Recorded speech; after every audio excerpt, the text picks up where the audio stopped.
Having a baby is a joyous, wonderful event, but then there's risks. Women used to die. The mortality rate for women was really high. It is one of the biggest risks a mom faces when she comes into the hospital.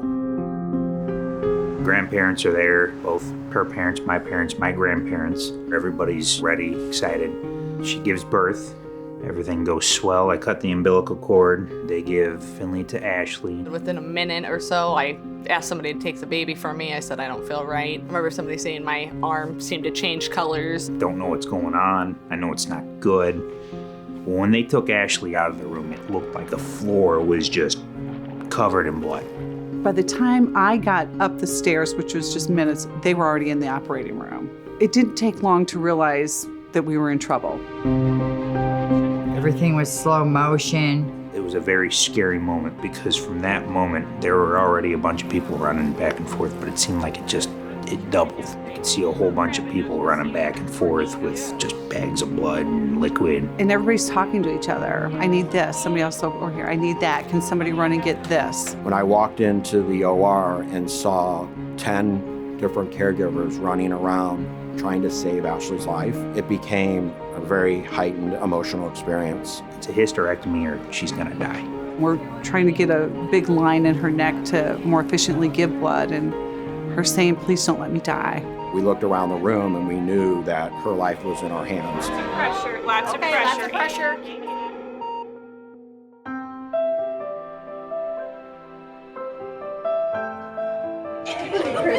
She's in 14 right here. We're lining up just to see. The next morning it was early, and I remember I walked around the corner and there was her husband standing there.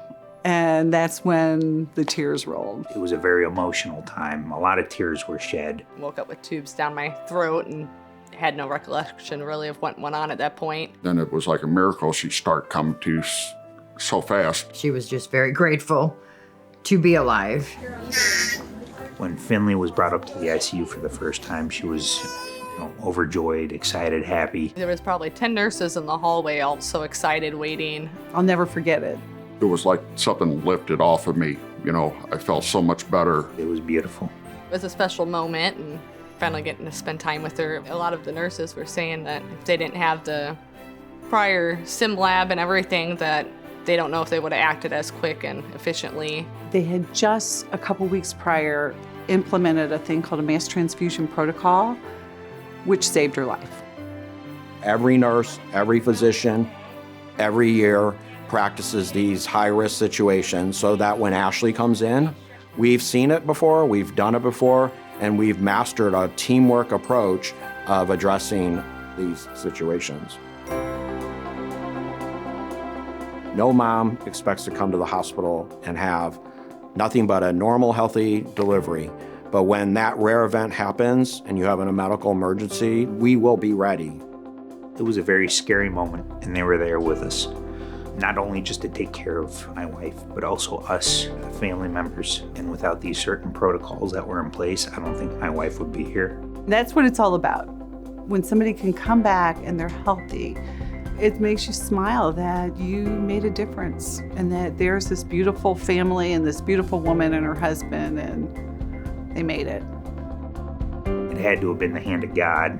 It showed God's love and his strength for us and how he was there and how he took care of everything. I'd hate to imagine what would have happened if she went somewhere else.